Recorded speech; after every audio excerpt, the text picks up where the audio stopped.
personalized blood pressure targets. These are my conflicts of interest. They do not relate at all to my talk. The reason why we're concerned about the arterial pressure is because we want the optimal perfusion pressure. What is that?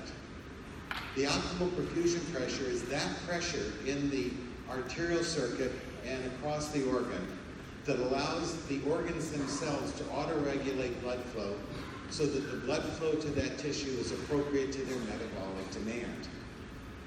Below that pressure threshold, ischemic organ dysfunction occurs, and we have a term for that. We call it shock. Hypotension is a big deal.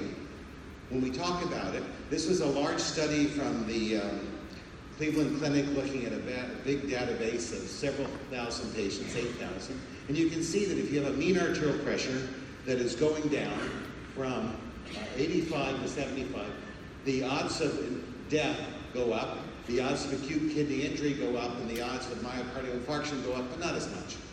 And that it's not just the blood pressure being low, but how long the blood pressure is low that determines this mortality. So there is clearly an indication that hypotension is a medical emergency. And it doesn't matter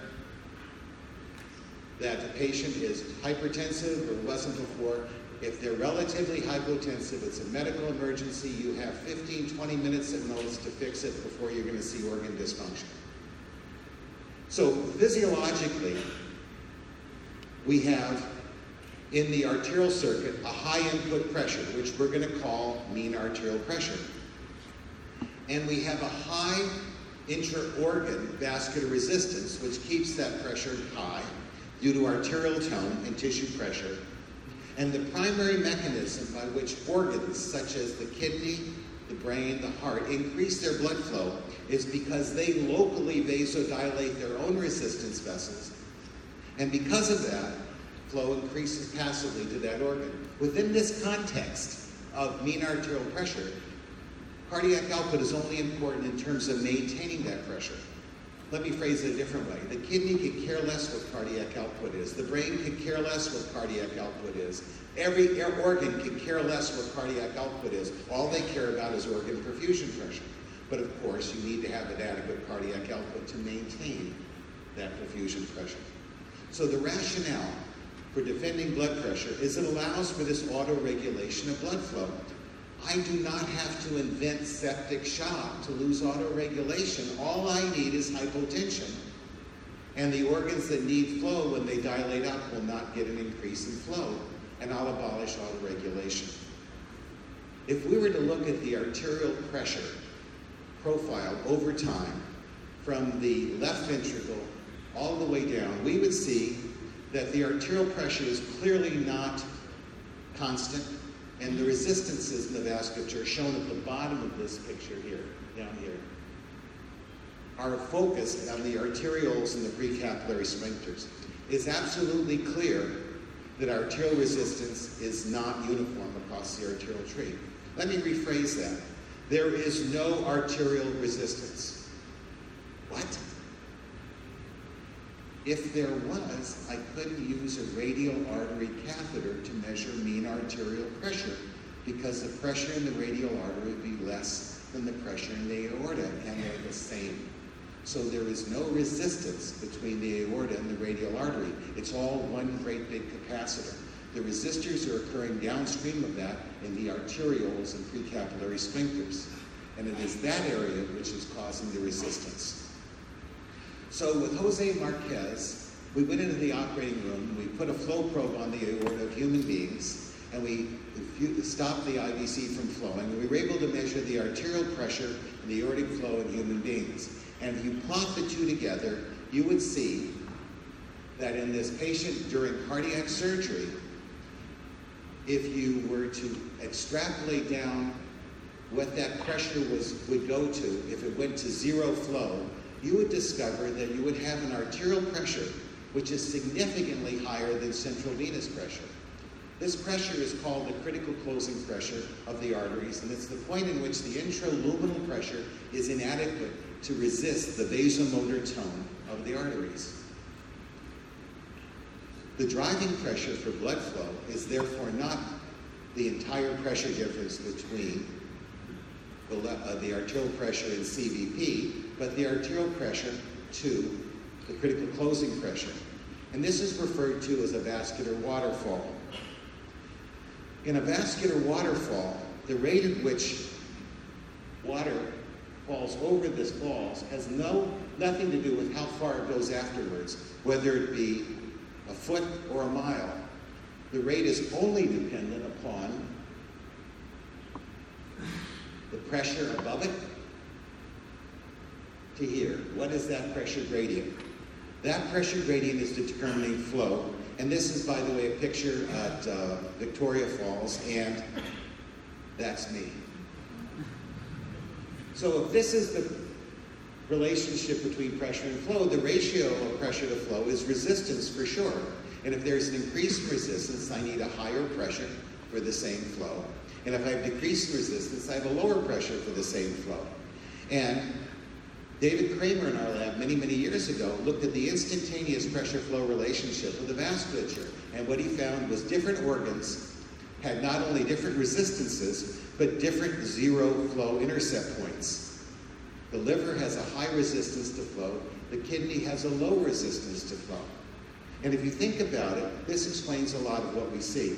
Let's assume that we have a fixed arterial pressure, and all we do is we have a step decrease in blood pressure, a transient hypotensive effect. As you can see, there will be a greater decrease in renal blood flow than in gut blood flow or liver blood flow. The kidney is a setup for hypotension-induced ischemia. The liver tolerates hypotension extremely well. So there are multiple vascular waterfalls within the circuit, including the kidney. So there's not one. We actually looked at this in human beings in a study by Anita Moss in post-op surgical patients, in which we simply did an end-inspiratory hold maneuver. CVP would go up, arterial pressure would go down, we measured flow. And as we increased the CVP, we got an increase in right atrial pressure. So we calculated a venous return curve. But in the same token, we saw the mean arterial pressure falling, and this is your critical closing pressure. So So the point here, this is your vascular waterfall. This is the area in which the flow is not dependent on pressure. So, how does autoregulation work? You have tight autoregulation in the heart, brain, and kidney, moderate in the skeletal muscle, and almost non-existent in the skin. So let's go through what it looks like. If we have a totally vasodilated vascular circuit, small changes in pressure will cause great changes in flow, and that's what happens in dilation. Whereas if we take this exact same vascular bed and markedly vasoconstrict it, we would see that we would need significant changes in pressure to have an increase in flow. So in a given organ that this may represent, as the pressure falls, we would see that we go through an autoregulatory range.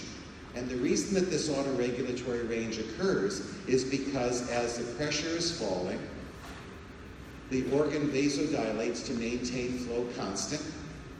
But when we're above some magic value, you have pressure-dependent hyperflow, and that's the reason for hypertension-induced cerebral edema.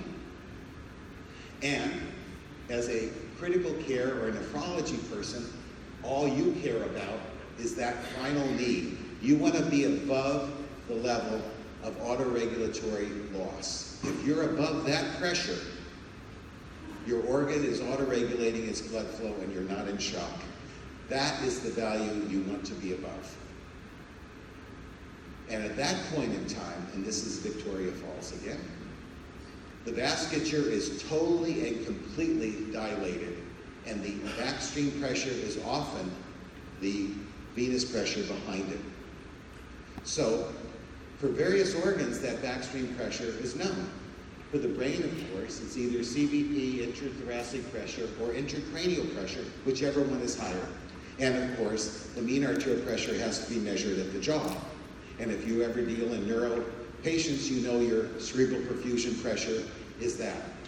For the heart, it can't contract during systole because the muscle is contracted, so contracting muscles can't have flow, so it only can contract or have blood flow during diastole. So coronary perfusion pressure is diastolic pressure minus either CVP or intrathoracic pressure. For the kidney and gut, it's mean arterial pressure minus either CVP, intra-abdominal pressure, whichever is higher. So if you have a patient with intra-abdominal hypertension and mean intra-abdominal pressure of 15, and their mean arterial pressure is 90, then they really have a 75 millimeter mercury renal perfusion pressure, even though their mean arterial pressure is 90. So you have to take into account the back pressure. For the cerebral blood flow, according to the Neurocritical Care Society, you need to have intraoperatively at least 50 millimeters of mercury to have an adequate cerebral perfusion pressure, and post-resuscitation 60 to 70, and this 50 to 70, and this is what the societies today claim is what they want. For the coronaries, it's about the same, 50 millimeters of mercury, and during CPR, if you can't make the coronary perfusion pressure with your chest compressions at least 20 millimeters of mercury, you will not get restoration of spontaneous circulation. I know you're all interested in the kidney, and for the kidney it's a lot harder.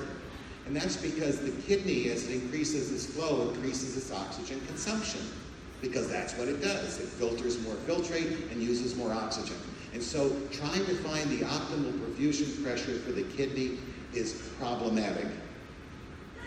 If you go above a mean arterial pressure of 100, they auto-regulate away, and below that you actually get decrease in oxygen consumption, but that may be because you're doing less filtration. So if you're in Australia, you want to have a renal perfusion pressure of 80. If you're in the United States, you like 65 as a general rule.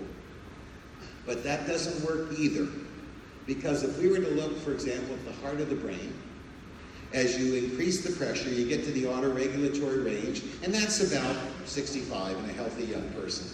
But if I have hypertrophic heart or hypertension, the number goes up to close to 75. For the kidney, it's a bit higher, but if I have renal vascular disease, it's higher still.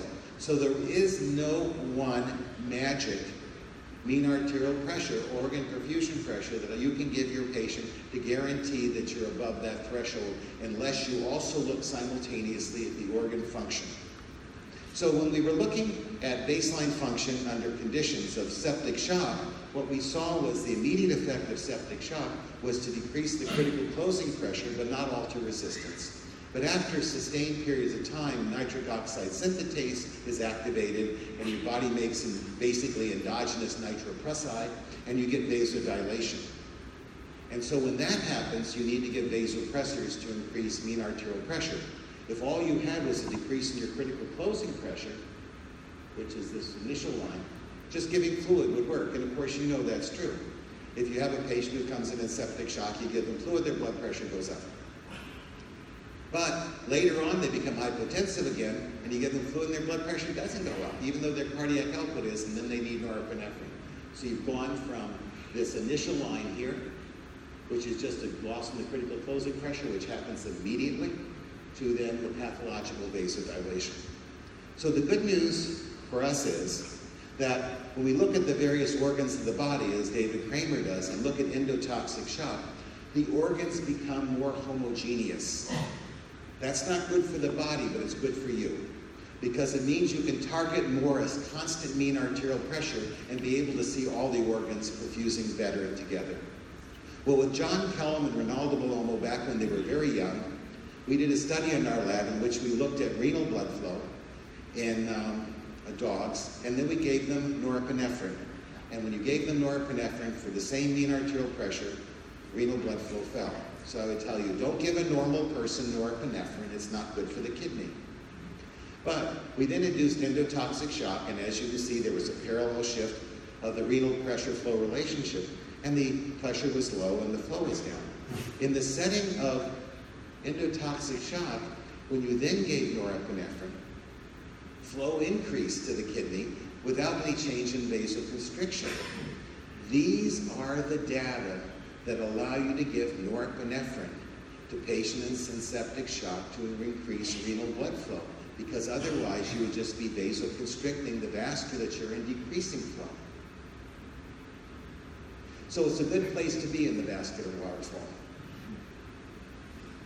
What is that magic number? I don't know. Asfar looked at 80 to 85 versus 65 to 75 in septic shock. But I want you to look at the y-axis of this curve. 65 isn't even listed on it, because the nurses, when told to go between 65 and 75, took 75 as the value. But what they found, of course, was that there was no difference in the two groups in terms of survival, as long as you did the right thing. However, they knew ahead of time that hypertension, pre-existing hypertension, may be an issue. So when they looked at patients with pre-existing hypertension, if they were in the low blood pressure group, they developed more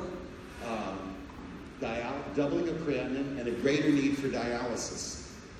And you kind of knew that. If I have hypertension and I become hypotensive, I need to fix that. So, why don't you give everyone norepinephrine? If you give it at high dose, regrettably, it's going to cause arrhythmias. And indeed, when the group combined both groups, they discovered that if you are having a sustained use of vasopressors for more than 6 hours, you actually have increased mortality. So yes, you want to give norepinephrine, but don't handle a high pressure, because it's going to cause a problem. And it not only increases intra-hospital mortality, it increases 28-day organ dysfunction.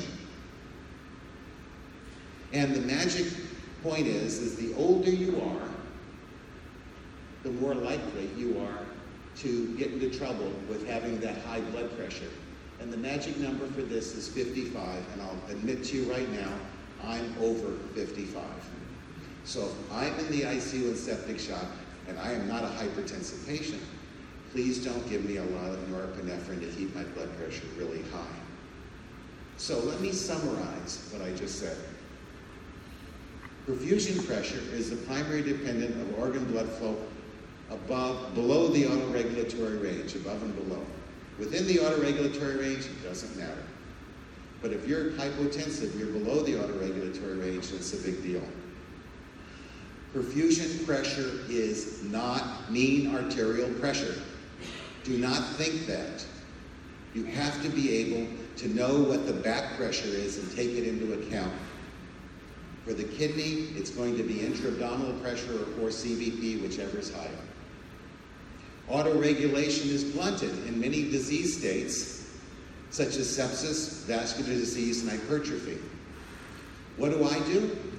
I initially target a mean arterial pressure about 65 as a starting point, and then I look, and I go up or down depending on what the patient's organ perfusion, end organ function looks like, if it's good or bad. In a young person with trauma, they might get away with a lower pressure and have less bleeding and be okay. In an older person, they may need a higher one. But once again, you try to minimize the amount of time that the person is on norepinephrine. There is no magic one value that you should use in all patients, nor is there one magic value that ensures that all organs in your patient will be adequately perfused. I'm sorry, I can't help you there. That's just the way life is. Thank you for your attention. Thank you.